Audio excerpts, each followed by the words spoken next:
Agora no Repórter MT eu entrevisto a médica, coloproctologista, doutora Nawali, e a gente vai falar sobre a saúde íntima. A especialidade da doutora Nawali é a especialidade que cuida da saúde do colo, do reto, do ânus, que são regiões que enfrentam um pouco de tabu, porém são regiões que exigem atenção, tanto assim que pesquisas apontam que o câncer coloretal, por exemplo, está entre terceiro e quarto lugar de frequência no país. Doutora, quais são o que acontece na região do colo, reto, ânus que mais preocupa a população, que você mais percebe no consultório? Qual é, assim, o maior incômodo?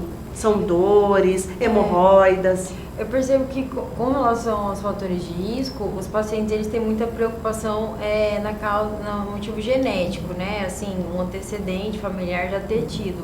Mas, na verdade, 70% dos casos de câncer de intestino, eles estão relacionados com os hábitos, né? Os hábitos alimentares, e não tem nada a ver com a família. 70%? Isso. E o que preocupa eles no sentido de... só 30% tem causa familiar, genética. Familiar. O que preocupa eles geralmente é um sangramento inicial, né? Que daí eles pensam que pode estar relacionado, e realmente é um sinal que tem associação, mas que na maioria das vezes está mais relacionado com a parte anal mesmo. Então pode ter algum problema ali nessa região e não ter sintomas? Pode. O HPV de canal anal, ele normalmente não dá sintomas, e às vezes é uma infecção crônica que, né, fica por anos ali. A pessoa não se dá conta e daí de repente ela começa a ter um desconforto, causa alguns sintomas, e daí ela procura o médico, e no exame a gente pode ver que na verdade não era o sintoma acontece em cima da hemorroida, mas a causa não é hemorroida. Então é possível descobrir que o tumor ele tem como causa o HPV? Sim. O HPV, ele só é acometido ali nessa região só a partir da prática do sexo anal? Não. Na verdade, nas mulheres, basta ter uma porta aberta, né? O HPV é tão comum que o governo hoje em dia ele paga a vacina para as crianças e para os adolescentes, né? Para evitar o câncer de colo uterino, e consequentemente também evita o câncer de canal anal, porque ensina a imunidade, a vacina, ao corpo mesmo corroer a infecção pelo HPV sozinho. Então a vacina protege essa criança para que ela não pegue HPV. Protege na vida adulta, né? Na vida... E os adultos. Mesmo quem já teve contato, a vacina ela forma uma imunidade contra, que ajuda no combate à infecção. Então, doutora, uma relação vaginal, né? Ela pode, a partir ali da secreção, do espermatozoide, né? Do esperma, pode escorrer para a região anal. Isso mesmo. E o sexo anal, ele é muito traumático para a região?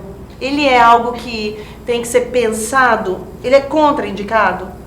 Não, ele não é contraindicado, mas ele tem que ser bem pensado, porque é uma região que a fragilidade é extremamente maior, porque na verdade não é um órgão sexual. É usado como, mas não é feito para isso igual a vagina, mas não tem nenhum problema desde que seja feito. Em primeiro lugar, a pessoa queira fazer, tenha vontade, né? Não pode, o fato dela não estar receptiva, isso já é um fator que ela não consegue relaxar, isso vai causar muito mais trauma. E é muito importante o uso do preservativo, porque os traumas na região são muito frequentes, e as infecções também, inclusive sepse, e a lubrificação. A lubrificação não é como a lubrificação que acontece, que existe na vagina. Não, a gente tem que fornecer a lubrificação para o ato. O prazer que existe nessa região, na relação, ela é muito individual, a partir... porque a pessoa tem vontade de fazer, então ela sente prazer naquilo, ou é uma região de prazer mesmo, doutora? Nos homens ela pode ter associação maior com o prazer devido à região da próstata, e nas mulheres isso assim é muito variável, né? Mas é mais relacionado talvez a fantasias, né? Daí a pessoa ela acaba fantasiando com a situação e acaba tendo maior prazer. Eu acredito que é isso, porque não existe conexão anatômica assim muito frequente na mulher, né? No homem tem até a próstata. Tem uma explicação científica, né? E doutora, o sexo anal ele pode provocar hemorroidas? Afinal, o que são hemorroidas? Então, a hemorroida, todo mundo tem. Hemorroida é um órgão de continência anal que a gente já nasce com ele, e quando a gente tem algum problema é doença hemorroidária. Que sim, lógico, todo mundo tem hemorroida. todo mundo tem. O bebê já nasce com as hemorroidas dele. E o trauma anal, né, ele pode causar um problema nas hemorroidas, mas isso não tem nada a ver com a maior incidência do problema nas hemorroidas. O que mais provoca hemorroidas? Assim, a doença, porque, como você disse, é uma coisa natural do organismo, mas quando ela sai para fora, quando ela inflama, o que acontece? Qual é a doença? Porque quando a gente se depara com as pessoas, nossa, eu tô com dor, eu tenho hemorroidas, mas então é uma maneira popular de se falar, porém não é a correta. Na verdade está mais associado com uma causa fisiológica, né? Que os coxins hemorroidários eles ficam constantemente insuflados, né? Para prevenir a perda de gases e fezes líquidas, né? E daí quando você evacua, o certo seria o corpo fazer um biofeedback que ele desinfla e passa as fezes. Mas algumas pessoas, elas não têm esse mecanismo e acaba que isso proporciona com o tempo a saída das hemorroidas, porque na hora que vai evacuar, em vez delas voltarem na posição, elas continuam insufladas e daí a hemorroida vai saindo para fora, mas é muito dolorido. Muito dolorido. O ânus, ele só dói menos que o olho. O ânus só dói menos que o olho. Você vira piada. Doutora, eu até imaginei. Dói muito. E alimentação, tem alguma coisa a ver com a hemorroida quando ela está inflamada e sai? Por quê? Eu digo isso porque a gente lê muita coisa, e ouve muita coisa. Comi pimenta, não posso pimenta, porque o pimenta ataca a minha hemorroida. Sim. Não posso beber porque o álcool ataca a minha hemorroida. Isso acontece? É real? É ciência? Tem uma relação com a vasodilatação. Por exemplo, a pimenta, ela causa uma vasodilatação, né? Igual o álcool. Em algumas pessoas, elas têm uma maior sensibilidade, uma predisposição a essa sensibilidade.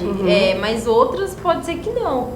Então, assim, é muito variável. Se a pessoa percebe que o álcool, a pimenta ou a gordura também, isso acontece bastante, causa um desconforto anal, uma maior sensibilidade, ela deve evitar. Mas não necessariamente ela deve evitar para isso não acontecer, se ela nunca sentir nada. De algumas pessoas isso não interfere em nada. Não. Excesso de musculação, carregar peso, isso pode acontecer, provocar também? Olha, só se a pessoa fizer uma força errada, né? Às vezes isso acontece, a musculação tem que fazer o exercício focado, né, no músculo que está sendo trabalhado. Se a pessoa faz uma força errada, pode ser que sim, daí. E qual a maneira de evitar hemorroidas? Por exemplo, sentar num lugar quente, isso é mito ou é real? Pode ser que cause desconforto em quem já tem uma doença hemorroidária, mas quem não tem não vai mudar nada, mas só quem tem uma predisposição. A melhor forma de evitar problemas nessa região é ter uma boa higiene, usar preservativo, porque os homens normalmente são assintomáticos e aí cai a culpa toda em cima da mulher, né? Eles têm um HPV e... Aí a mulher que... Nossa, porque aí ela vai mais ao médico, ela descobre, aí é ela que levou para a relação e passou para ele. Isso.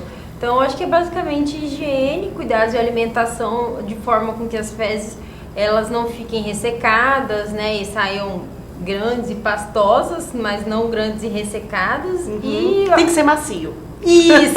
Tem que ser macio, gente. Pra ficar macio, é o quê? Beber muita água, doutora? Muita água e fibras, porque o leite, carne, pão branco, ovo, apesar de... O ovo, que o ovo falam que faz bem pra tudo, o ovo não é tão amigo. Não que ele não faça, que ele faça mal, mas na verdade eles não produzem fezes, eles são completamente absorvidos praticamente pelo organismo, então assim, às vezes se come um monte de coisa que não tem fibra e aquilo vai gerar uma bolinha de fezes. Então acaba que daí é quando a mulher tem aquelas fezes em símbolos, né, que fala que várias bolinhas. É porque ela produz uma bolinha só, porque ela não come fibra. E daí vai juntando aquele monte de bolinha no reto, que é um reservatório de fezes. E daí ele só dá vontade de evacuar quando... Tá muito cheio. Tá muito cheio e fica ressecado. Então o ideal é fibra, porque a fibra não é digerida pelo organismo. Além do que a fibra, ela evita o câncer de intestino, porque ela absorve para ela todos os carcinogênicos que a gente ingere na dieta. Então a fibra é importantíssimo. Sim. Quais são as fibras mais importantes que a gente tem que colocar no prato todo dia? Legumes. São as melhores fontes de fibra. Quais legumes? Beterraba, cenoura, abobrinha. Todo dia teríamos que comer? Todo dia. Legumes sem casca e cozidos. Sem casca e cozidos. É a melhor opção de fibras, fora as frutas, né? Mas assim, a verdura em si, apesar de ser muito saudável também, ela tem que ter muito cuidado, porque a verdura tem que ser muito bem higienizada, né? E uma cenoura que você come, você teria que comer uma bacia de folhas. Para ter o mesmo equilíbrio nutricional da quantidade, né, para então, ter benefício para essa região. Exato, para conseguir a carga de fibra diária necessária. Então, assim, às vezes você consegue comer menos, comer um legume e você, se fosse comer a folha, você não conseguiria chegar, teria que comer muito. Doutora, quando você fala em higienização, o ideal é lavar, utilizar papel macio, papel higiênico muito áspero pode machucar também a região e causar problemas? Pode, mas papel é sempre papel, é considerado algo ruim e irrita o ânus também. É lógico que um papel áspero, né, ele vai causar bem mais irritação do que um macio, mas de forma geral o macio também pode causar irritabilidade, coceira, porque o papel ele nunca retira toda a sujeira em volta das pregas do ânus, né? Tem pelos ali na região, então acaba que isso pode causar uma irritação, às vezes fica resíduo de papel, né? Então, assim, também não vai deixar de não ir ao banheiro porque não tá em casa, né? Então, assim, a exceção pode ser um papel macio, mas a regra deve ser, de preferência, a higiene com água e sabonete neutro. Então, não pode segurar.